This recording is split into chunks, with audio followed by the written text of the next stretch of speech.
I'll give you an official good morning. Good morning. Happy Mother's Day to all the mothers. If you're visiting, my name's Samuel. It's great to have you here. If you need the facilities, ladies on the left, gents up the right. After the formal part of the service, we are still serving each other in the gospel around a cup of tea, just by asking how they're going. What's happening in your life? Can I pray for you about that? Hey, why don't we do that now? What do you think about what Samuel said about this? I don't know. What do you reckon? What stood out for you?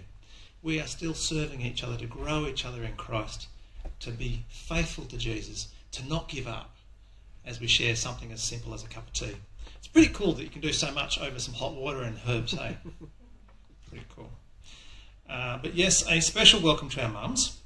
Here at Warhat Presi, we are all about Jesus, and it's good that we've come together to honour him every day, all the time, whenever we can. Let's talk to God in prayer, confident because of Jesus. Let's pray. Father, we come together today as your people, loved by you, called by you. Father, we owe you our worship. And we can think of all good reasons why, but fundamentally it comes down to the fact that you are our God. And so today, no matter what we have brought with us, no matter what's going on in our lives as we watch from home or recording, you are God, and we bless you. We thank you for being God. Father, as we look at your word today, help us to hear. As we sing songs to you, help us to be present. As we pray together, help us to be mindful, that we might honour your Son, Jesus, today. Amen. In our last talk, we considered how to read Job. Yeah? And we saw that the book of Job is part of wisdom literature. It's much like a thought experiment. Today we'll go through the first two chapters a little bit more carefully, but I'm not going to exegete every single verse. You'll be relieved. We just don't have time for that. However, I'll still break it up into 4 parts for today. As we go through, I'm going to do my best to identify the tricky bits and address those. Things that we might get stuck on and go, hey, just a minute, how come, or how does that work? But more importantly, we address those things so they don't get in the way of what the text itself is saying. Does that make sense? So we're going to deal with distractions so we can focus on the main thing, the text itself. So if during the talk you think I've missed something and you're still going, Samuel, you haven't answered this question, or I'm still confused by that, come and talk to me. I'm not saying I've got the answer, but if we'll talk about it, and if necessary I'll go home and spend some time thinking about it and studying it, and we'll come back and we'll talk more about it the following Sunday. So please, this is a process where I want everybody to walk along with me. Let's walk together and we'll talk about it together so we're really clear on how to read Job well. If I'm unsure, I'll say so. And we'll look it up, we'll get back to it. But for now, Rebecca's going to start off by reading the first 2 scenes of Job. But before she does, I'm going to pray. Lord, as we look at this text, we come to it with many expectations. Some of us come with many questions. Or we might even come to the text of Job, as I've heard, with a bit of disappointment or frustration. Lord, help us to hear what you want us to hear as we look at Job even now. So help our hearts be open and our minds be teachable even now. Amen. Thanks, Beck. So the first part of today's reading is from Job chapter 1, verses 1 to 12. There was a man in the land of Uz, whose name was Job, and that man was blameless and upright, one who feared God and turned away from evil. There were born to him 7 sons and 3 daughters. He possessed 7,000 sheep, 3,000 camels, 500 yoke of oxen, and 500 female donkeys, and very many servants, so that this man was the greatest of all the people of the East. His sons used to go and hold a feast in the house of each one on his day, and they would send and invite their 3 sisters to eat and drink with them. And when the days of the feast had run their course, Job would send and consecrate them, and he would rise early in the morning and offer burnt offerings, according to the number of them all. For Job said, "It may be that my children have sinned and cursed God in their hearts. Thus Job did continually. Now there was a day when the sons of God came to present themselves before the Lord, and the challenger also came among them. The Lord said to the challenger, From where have you come? The challenger answered the Lord and said, From going to and fro on the earth, and from walking up and down on it. And the Lord said to the challenger, Have you considered my servant Job, that there is none like him on the earth, a blameless and upright man, who fears God and turns away from evil? Then the challenger answered the Lord and said, Does Job fear God for no reason? Have you not put a hedge around him and his house and all that he has on every side? You have blessed the work of his hands and his possessions, and have increased in the land. But stretch out your hand and touch all that he has, and he will curse you to your face. And the Lord said to the challenger, Behold, all that he has is in your hand. Only against him do not stretch out your hand. So the challenger went out from the presence of the Lord. Thank you, Beck. When I get sick, like I did last week, my first inclination is not, Blessed be the name of the Lord. I don't. Yeah, but that's not my first inclination. But the question is for today, is he? Is God blessed? Is God worthy of our love, our thanks, our devotion, even when we get sick? Will we, God's people, will we honour God when affliction comes our way? It's a big question. And it's a question for this guy from the land of Uz. His name is Job. And right from the beginning we learn something very extraordinary about this guy. What is he? This guy. He is what? There's something we must not miss. We know this because it's stated right at the very beginning, and then God says it twice more in front of his entire heavenly court. And the narrator down the track, the narrator says it twice as well. Job, he is blameless. He is upright. He fears, he respects, he honours God, and he turns away from evil. Kind of the language there means he turns away from evil continually, again and again and again. Every time evil comes, he turns away from it. He chooses not to go down that pathway. Now, if you are someone who can cope with taking notes in your Bible, there's a little section where you get out your highlighter or your underliner, and I want you to highlight this part of verse 1, right? I know even if you struggle with it, it's worthwhile doing because it's really, really important in this text. Whatever we are to learn in this wisdom literature of Job, this thought experiment works only on the basis that Job actually is blameless. Job is upright. He does fear God. He does turn away from evil. In short, Job is righteous. All right? Samuel, thank you. We've got it. I've underlined it. It's written in there. I'm not going to forget it. And so the ancient world, and to be fair, in our contemporary world, it expects what we hear next in this thought experiment. It's the natural consequence. It's the way the world should work, right? If Job is righteous, and he really is a really good guy, he really is, but it's no surprise that God blesses him, yeah? Of course. Blessed he is. He is really blessed. And as we read on, he has an absolute fullness of every category of wealth for that day and age. Every way they can think about wealth, this guy's got it. 7, a perfect number of sons. 3 daughters, making his children up to 10, a perfectly complete number of children, right? The pattern continues. 7,000 sheep, 7 times 1,000. 3,000 camels, that's 3 times 1,000, but happens to make it up to 10,000. 500 yoke of oxen. Now, that's not just 500 individual oxen. That's 500 teams of oxen, each able to plough a field. Who in their right mind needs 500 tractors for a local farm?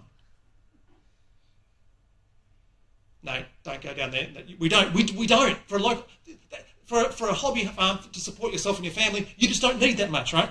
500 sets of tractors, right? This is crazy. And again, to make it an even thousand, he has trucks to move goods, right? 500 female donkeys, breeding donkeys. He's got all the lorries he needs to move his produce from his 500 systems of ploughing machines for his paddocks, right? This is over-the-top, excessive wealth. This is wealth in abundance. But it's not just that. Because that, he could be a workaholic. Maybe all he does is work and work and work, and there's no joy. There's no happiness. It's just grind and grind and grind. He's one of those, no, it's not even that. He's got joy and rich relationships. His kids. Not only is Job wealthy, his sons are so rich that they each have their own house. Now, in the ancient Near East, sons live in their father's house till their fathers pass away. Before you get married, you had to build a room on your dad's house, and then you bring your bride home.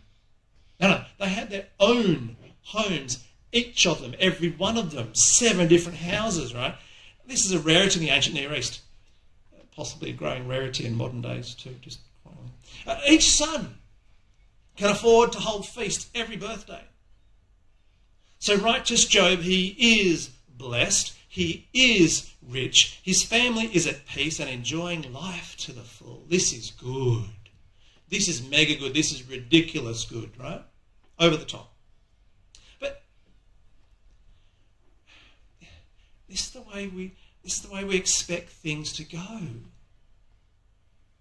Be good and get good. Be really good and get really good in return. It's what we want. We want our just reward for our hard work of being good. We've got all sorts of phrases about it. We know this is a truism. The labourer is worthy of his pay, right? Don't muzzle the ox. There's a whole world of good wisdom around this idea that if you're good, you should get good, yeah? And we get the first hint that Job himself, he's actually kind of on board with this kind of thinking in verse 5. Check this out. After every feast, what would he do? After every feast, he would consecrate his children. He would rise early. He offered burnt offerings for each one of them, all of them, every time. The language here, and I can't overstate this, is excessive piety. It's over the top. And we're meant to go, dude, seriously, why? What are you worried about? Because that's what a burnt offering is. A burnt offering is you destroy the complete animal you don't get to eat. Most sacrifices you got to eat the meat. You just burnt some of it to the Lord and then you got a feast, right? But not with a burnt offering. The whole thing is burnt up as a gift to God. And it's a gift designed to turn away God's anger. This is not a thanksgiving offering. This is an offering saying, God could be really angry with me. I'm worried that he's angry and I'm going to give him a gift to appease his anger. It might be possible perhaps that one of my children may have sinned. Job is not worried about some wicked deed, not even perhaps a thoughtless insult or a harsh word spoken to a servant. What crime is Job worried that God is being angry and wrathful about? What deed might bring down God's wrath that must be appeased by an entire burnt offering for each one of his children? Maybe one of my kids had a bad thought. Maybe he cursed God in their heart. They had an inappropriate way of thinking. Now, to offer a burnt offering for this, to expect that we need to turn away God's wrath, and to do so for his adult children who are responsible for themselves, to do so early the very next morning for a possible sin of the heart, this is way beyond any requirement ever given by God. This is excessive, over the top. It's a piety that God does not expect.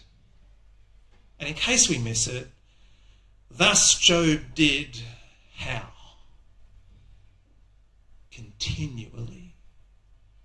The language is strong. You know, we really like the idea of be good, get good. Thing is, so does Job. So does Job. He is over the top cautious to make sure he is dotting every I, crossing every T. And here we have a really big hint that while Job is righteous, and that's never in question, he is righteous. However, his view of God, well, he's kind of worried that God's a bit petty. That God might take offence, remove his blessing, get angry even at any small slight. Well, is he? Is God petty? Is God awaiting in heaven, looking to press the smite button at every single possibility? He's pretty cool, Gary Larson, isn't he? He's very clever. Is that who God is? A lot of people actually think that's how Christians view the world. Yeah. Job is righteous, but is God petty? Is this how God works? He blesses the righteous and he smites those who fail. Potentially those who fail in the smallest way. So this unquestioned righteousness of Job, his exceptional wealth, the question of Job's view of the world, it all comes together in this next scene of this thought experiment. You've got to hold all three things together for it to make sense. Right? What were the three? Job is righteous. He's exceptionally blessed. But Job's view of God, it's a little questionable. It all comes together. So we now move to a heavenly perspective. And this is the second part that Beck read to us earlier. We find ourselves in Government House. Government House up in heaven, right? Here resides the King, the Lord, before his celestial administrators. And among them is the Satan, or the challenger. And again, here's a potential tricky bit. I've spoken to a number of people, and I've thought this question myself. This question of why would God take up a challenge from Satan? Why would he do that? Why is the devil directing what's happening in heaven? Who's in control here? And it's an important question because when we think those kind of questions, it can distract us from what we were just talking about. Job is righteous, he is severely blessed, but he's got a bit of a suspect view on God about his justice, about if he's petty or not. It can distract us from that. So we need to understand first who this character is from the text, because that question often comes up. Who is this guy? What does the text say this guy is? What would the original audience have thought when they heard about this heavenly figure? Now, in the original language, this figure is called the Satan, or the Satan. Firstly, I want you to notice the inclusion of the. He's not Satan, he is the Satan. It is a title rather than a personal name. And it's a big clue that this character is based on a role, on its function, rather than on a fixed identity.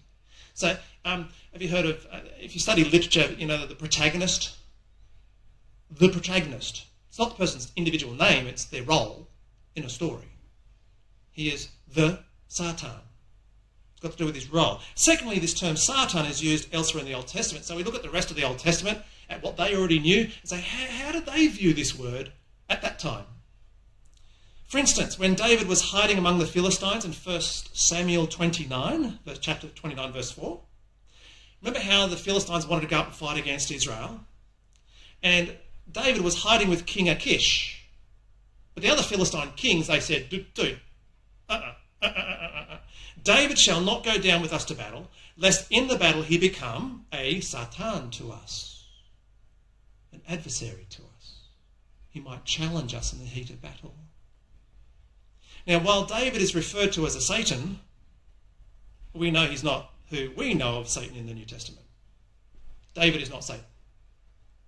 All right, so it's describing his role. Elsewhere in 1 Kings 11, the Lord, that's God, he raised up Hadad the Edomite as a Satan against Solomon. Now, Hadad, the Edomite, he's a bad guy, but it's about the role he was playing, not that he was the Satan of the New Testament. Actually, let's make it worse. What about good characters? What about heavenly beings? Can a heavenly creature willingly serve and obey God and be described as a Satan? And you're like, Samuel, you asked a question, so obviously you know the answer. So the answer is going to be yes. Fine. Okay, here it is. It's a loaded question. Check out Numbers 22:22. Remember Balaam? God's people were returning. They were entering into the promised land, but they hadn't got there yet. And Balaam was called up by these kings to curse Israel. Curse them so that they will fail, so we can go to war with them. As it's a little bit ambiguous what's going on here, but it seems that at one point, Balaam, he plans to profit from Israel's downfall. In fact, later texts tell us about that. So what does God do? Who does God send? God sends the angel of the Lord. Now, if you're talking about an Old Testament classic good guy, that's a big one. The angel of the Lord, God sends him to stand as Satan to Balaam. Now, quite clearly, the angel of the Lord is not Satan the devil. Now, to be fair, there is one and only one occurrence in the Old Testament where a figure identified as the Satan is like the devil of the New Testament. And in our home group, we actually have been reading about it recently. It's Zechariah chapter 3, verse 1. The Lord himself gives Zechariah a vision of heaven, and there's the high priest, and the Satan, the challenger, is reminding God of all of his wrongs, of all of his sins. And the Lord rebukes him. So that's probably the one case in the Old Testament where we really know that that role is very much the same as the Satan of the New Testament, the devil of the New Testament. As we read the Bible, our job is to allow the text to identify who we're reading about. And in this situation in Job, the text points to the Satan as being a heavenly prosecutor, an opponent, yes, an adversary, but like the state prosecutor in our judicial system. You know, the state prosecutor prosecutes criminals on behalf of the state. The character is not a nice guy. He's not. But that's not his role. Being the challenger does not make him the devil. And so at this point we can resolve much of our difficulty about the moral question of God taking advice or welcoming into his court the devil. He's not. However, it's not just a question of terms and language. We also need to note again this is wisdom literature in the form of a thought experiment. These scenes are designed to set up a scenario. The text is not written to form our theology on heaven. It's not written to form our theology of the devil or of ethics. That's not the point of the text. Let me explain. Consider this classic dilemma. Imagine, boys and girls, you're going for a stroll out in the scrub and you come across a train line and you look up and in the distance you see a train coming. It happens to be the Blue Mountains. It's a big steam engine. It's pretty cool. It's pretty old. Oh, that's pretty cool. That's interesting. Yeah, that's nice. And as you're noticing this, why is there a steam engine coming on? I don't know, but there it is. And while you're noticing this, you happen to hear some sounds, and you look to your left, and there are, because there are 5 people tied to the train track. If you do nothing, the train is going to run over 5 people. However, as you look between the train that's coming and the 5 people screaming on the track, you notice in front of you a lever. Yes! If you pull the lever, you can redirect the track. Good, fantastic, huzzah! But there's a problem. The problem is there's one person tied to the redirected track. Thus the dilemma. You do nothing and you watch 5 people die, or you pull the lever, change the direction of the train, save those 5 lives, but at the cost of 1 life who would have survived had you done nothing. So then in some ways, are you responsible for their death? Because you made the train go over them? Kind of leaves us feeling a little sick, those kinds of questions. We don't like them. Now this is a classic thought experiment. I didn't come up with it. It's been around as long as the hills. Most of us probably, who's heard of this one before? Okay, so it's new to some of us, okay. It's a classic thought experiment. But what is it not? What it is a commentary on ethics. But it's not a commentary on whether you should tie people to train tracks. It's not trying to answer that question, is it? Is this thought experiment a commentary on the responsibility of Transport New South Wales to ensure drivers are paying attention? No, it's not about that either. No. It's a scenario, a thought experiment designed to force us to do the hard thinking about one issue. On moral responsibility, on moral culpability. We don't need to ask, how come these people are here? Why are they tied up? Who tied them up, for goodness sake? It's just there for the sake of a thought experiment. It just is. That's how thought experiments work. And in Job, is it right or moral or good that there is a Satan, a challenger on God's staff team? A challenger who incites God to destroy Job, no less? Well, that's not the point. It just is. It's part of a scenario designed to make us think and answer a much bigger question. Something to do with the fact that Job is indeed righteous. This time it's not the narrator who says it, but verse 8, it's the Lord himself who declares Job righteous. God's initiating the conversation. God brings Job and his righteousness to the challenger's attention. But this happens just after we heard that Job is doing what? Continually, he's been excessively pious. He's going over the top and doing the right things, being careful to being on God's good side. And the challenger, he notices this. Verse 9. Does Job fear you for no reason? For no gain? Look at all you give him. Look at how carefully he stays on your good side. If he only does what is right in order to get your blessing, if he only does what is right in order to get your blessing, is Job's righteousness truly praiseworthy? Is it really, really, actually good? That's the challenge. That's the challenge.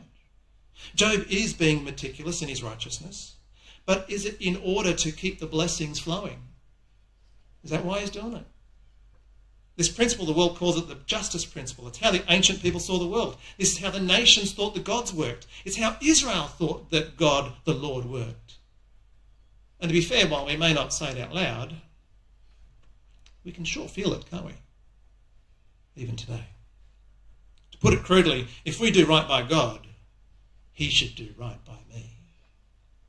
If that's why Job is doing right by God, then it's not true righteousness. So let's test the theory. Job, so anxious to make God approval, making burnt offerings for each of his children all the time, just in case one has cursed God in his heart. Well, says the challenger, take away Job's wealth and he will curse you, God, all right. What'll he do? He'll curse you to your face. See the flow of ideas? Job is righteous. God blesses Job. The challenge? Job is only righteous in order to get those blessings. This policy of God blessing the righteous, is it good? So how does God respond? Uncomfortable, isn't it? All right, all he has, it's yours. Do with it as you will. Remember, it's a thought experiment, not a theological discussion as to, who's in charge in heaven. Anyway, the challenger, he goes out and he does as God allows. Let's hear the next scene. Liana. The second part of today's reading is from Job chapter 1, verses 13 to 22. Now there was a day when his sons and daughters were eating and drinking wine in their oldest brother's house. And there came a messenger to Job and said, the oxen were ploughing and the donkeys feeding beside them, and the Sabaeans fell upon them and took them, and struck down the servants with the edge of the sword. And I alone have escaped to tell you. While he was yet speaking, there came another and said, the fire of God fell from heaven and burned up the sheep and the servants and consumed them, and I alone have escaped to tell you. While he was yet speaking, there came another and said, the Chaldeans formed 3 groups and made a raid on the camels and took them, and struck down the servants with the edge of the sword, and I alone have escaped to tell you. While he was yet speaking, there came another and said, your sons and daughters were eating and drinking wine in their oldest brother's house, and behold, a great wind came across the wilderness and struck the 4 corners of the house, and it fell upon the young people, and they are dead. And I alone have escaped to tell you." Then Job arose and tore his robe, and shaved his head, and fell on the ground, and worshipped. And he said, "Naked I came from my mother's womb, and naked shall I return. The Lord gave, and the Lord has taken away. Blessed be the name of the Lord." In all this, Job did not sin or charge God with wrong. Thank you, Liliana. Hurts just listening to it, doesn't it? Oh, that is terrible. We looked at the rhetorical structure of the text last week. The affliction of Job's prosperity is total, and it's timed to strike Job at the hardest. On the birthday feast of his eldest son, Job is pounded by news of loss again and again and again, all on top of each other to maximise Job's suffering. Thought experiments are cruel. Seriously, who ties people on train tracks? Seriously, who endures such suffering? But not only is the timing of the news extreme, this disaster comes from all four directions, alternating between earthly and heavenly forces. The wild Sabaeans coming up from the distant south. The fire of God from heaven, a lightning storm out from the west. Chaldeans, nomads sweeping in from the north. The great hot desert wind from the east. The infamous Sirocco wind. Google it. 4 disasters from 4 directions in quick succession. 4, a number symbolising full measure totality. You can probably think of other 4-fold biblical disasters, can't you? The 4 horsemen. Right? Disasters tend to come in 4s, if they're complete, global scale, kind of absolute disasters. Anyway, Job, he is declared righteous, and yet,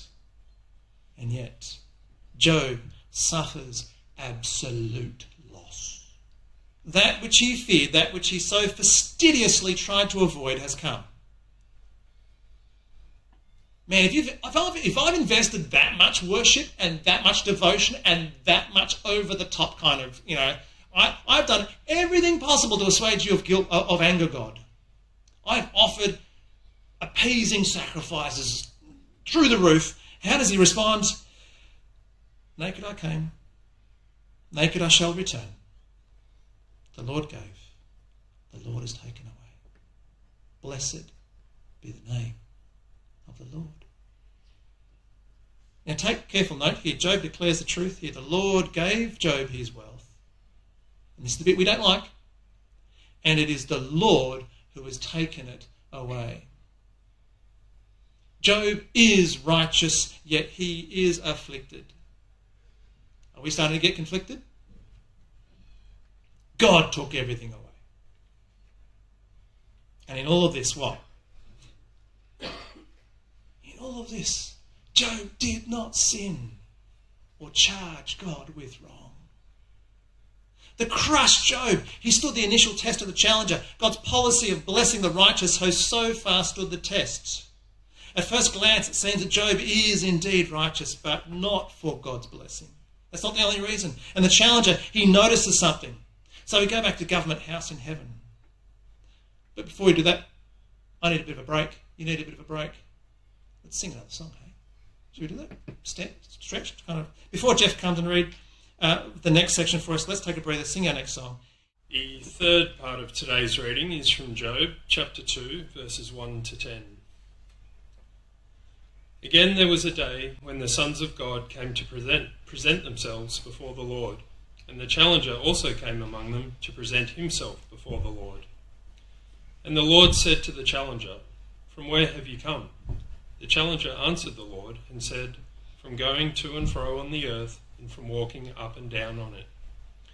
And the Lord said to the challenger, "Have you considered my servant Job, that there is none like him on the earth, a blameless and upright man, who fears God and turns away from evil? He still holds fast his integrity, although you incited me against him to destroy him without reason." Then the challenger answered the Lord and said, "Skin for skin. All that a man has he will give for his life. But stretch out your hand and touch his bone and his flesh, and he will curse you to your face." And the Lord said to the challenger, Behold, he is in your hand. Only spare his life." So the challenger went out from the presence of the Lord and struck Job with loathsome sores from the sole of his foot to the crown of his head. And he took a piece of broken pottery with which to scrape himself while he sat in the ashes. Then his wife said to him, "Do you still hold fast your integrity? Curse God and die." But he said to her, "You speak as one of the foolish women would speak. Shall we receive good from God, and shall we not receive it? Evil?" In all this, Job did not sin with his lips. No. Thank you, Jeff. We're back in Government House, aren't we? Before the Lord are his celestial administrators, and again among them is the challenger. And for the last time, the Lord initiates conversation with him, directs his attention back toward Job. I'd be going, dude, God, just stop raising the issue, will you? This is getting out of hand. But God does anyway. He pushes the issue again. The Lord initiates this conversation, directs his attention towards Job, and there's something that we need to look at. Notice my servant Job. He still holds fast to his integrity, although you incited me against him to destroy him without reason. I know. Hold on. Just a minute. Is God causing Job to suffer for absolutely no reason? Does it? What? Is this how God runs the world? He takes advice from his officials and makes fickle decisions for no good reason.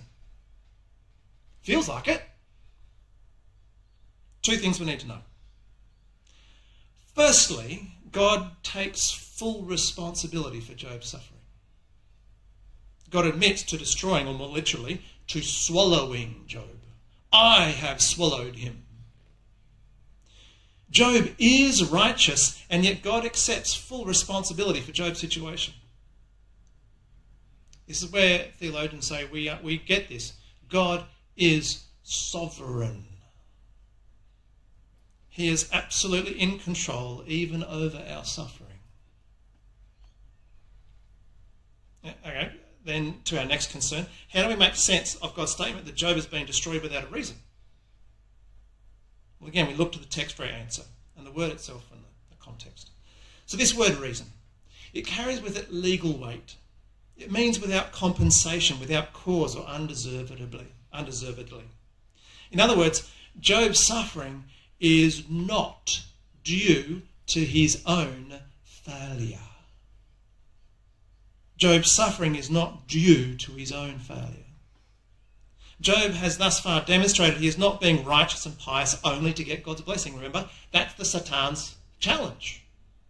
Back in chapter 1, verse 19, that's the claim of the challenger, remember it? He implies that Job does have a reason to be righteous. Self-interest is his reason. So, in repeating back the words of the challenger, God is making it really clear here. Job is suffering for no reason of unrighteousness. Job's suffering is not due to any failure in Job. That's the point. It's not that Job's suffering for no reason, absolutely. We don't know what that reason is. But the point God is making is, challenger, you're not right. As the book continues, we find that this is a central theme in Job. Super important. This is what we have to come to understand. In the words of our Lord God, Job's suffering he is suffering for no reason of his own. Suffering does not necessarily mean we are out of step with God. Suffering does not necessarily mean we are out of step with God, or that we are cursed, or that we did some particular thing wrong. Some things are obvious. Yep, I used that saw without goggles and I've got metal in my eye. That was stupid. I'm suffering because I was a bullfed, right? But sometimes we suffer for no reason of our own. But the challenger, he doesn't give up so easily, does he? Verse 4, skin for skin. All a man has he'll give for his life. Stretch out your hand, touch his bone and flesh, and he will, again, curse you to your face. Look, God, everyone's essentially self-serving. A person will abandon everything he owns, including his prized possessions, including his loved ones, to protect his own life. Job doesn't want to curse you, God, because you can yet take away more from him, and he doesn't want to risk it, the challenger is saying. Don't you hate bush lawyers in a classroom? or the bush lawyer in the workroom or whatever it might be, those bush lawyers. But the question needs to be asked, and that's the role this celestial being plays. So what does God do? All right, gloves are off, as if they weren't before. All limits are off, except his life. You can't take that. God sets the boundaries. God gives the challenger permission. This is all under God's guiding hand, but it is extreme. It gives us nowhere to go. If Job is to lose everything, if he is to be in the face of what appears to be his decline into death, will he curse God? Or will Job still honour God as God? Will he worship God just because he loves God and not for what God will give him? Is God's policy of blessing the righteous good? Or do people only serve him for what they can get out of him? By the way, these are the questions of Job. As a thought experiment, these are the questions we are meant to be asking ourselves. Let's find out. So the challenger goes out from the presence of the Lord and strikes Job with loathsome sores from the sole of his foot to the crown of his head. And as we read the rest of Job, we hear that Job sits there. Do you want to hear that? If you don't like medical symptoms, stick your fingers in your ears. If you don't want to be grossed out, now's the time to go la la la. Just quietly, just go to your happy place. If you're feeling nauseous about stuff, here's the list. You ready? I won't give you all the references. I'll just list them.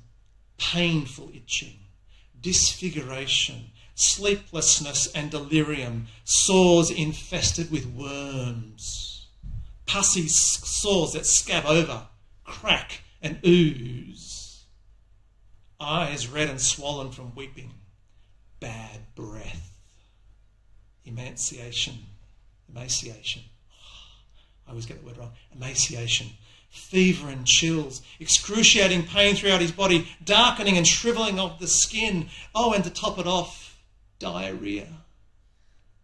The guy's in a bad place. For all intents and purposes, it's as bad as it can get, and he would expect to die. So humbled, the formerly great Job goes outside the city walls and sits down on the town's ash heap, the abode of outcasts. On the ash heap he sits alone in his misery, totally isolated from community life. He mourns his terrible fate in silence.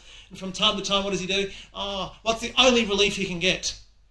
Some broken pottery over, and he scrapes his, just to relieve some of his pain, even though he makes it worse.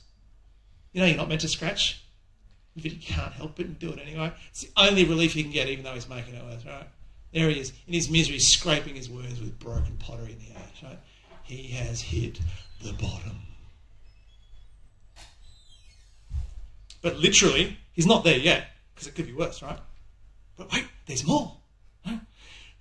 To literally add insult to injury, chronic illnesses like boils were often considered culturally as a divine curse. People looking at Job back then, they would conclude something straight away. We know what's going on. What's going on?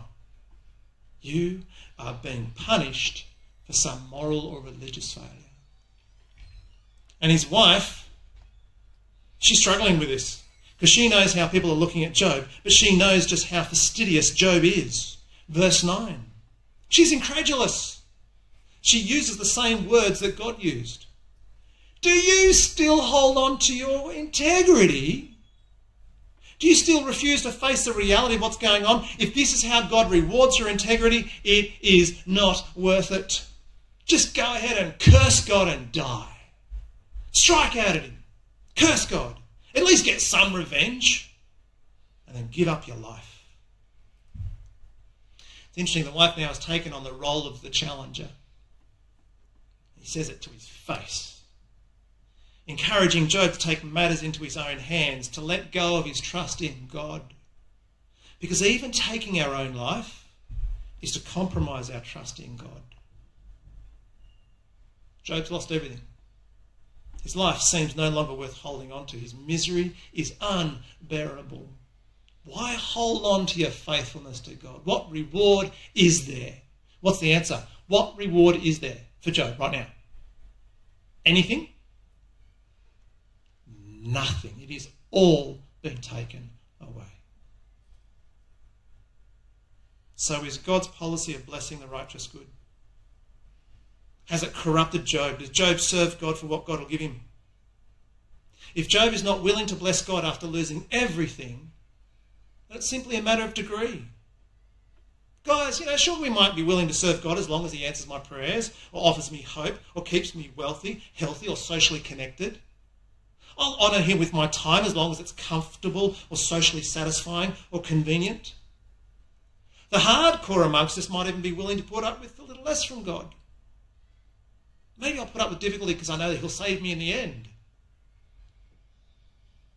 But in the end, the example of Job has been set up to answer the question, will the righteous serve God simply because he is God? How does Job respond? You speak as a fool speaks. Now remember, in wisdom literature, he's not being insulting. He's not saying you're stupid because you're a woman. That is super important not to hear that. That is not what he's saying. In wisdom literature, who is the fool? Remember reading through Proverbs and Psalms? Who is the fool?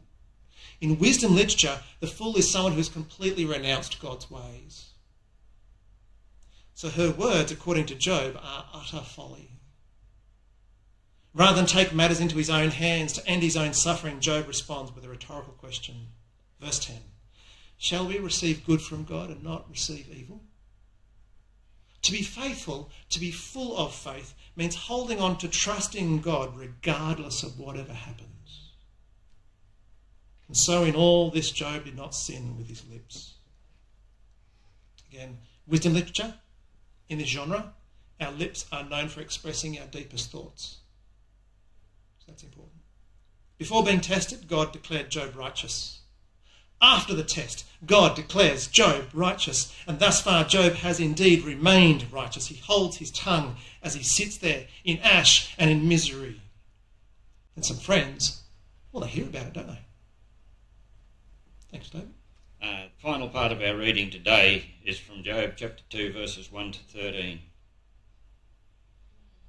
11 to 13, I think that should be. Yeah, it's my typo. Now, when Job's 3 friends heard of all this evil that had come upon him, they came each from his own place.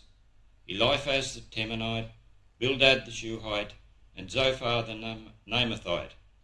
They made an appointment together to come to him, to show him sympathy and comfort him. And when they saw him from a distance, they did not recognise him. And they raised their voices and wept. They tore their robes and sprinkled dust on their heads towards heaven.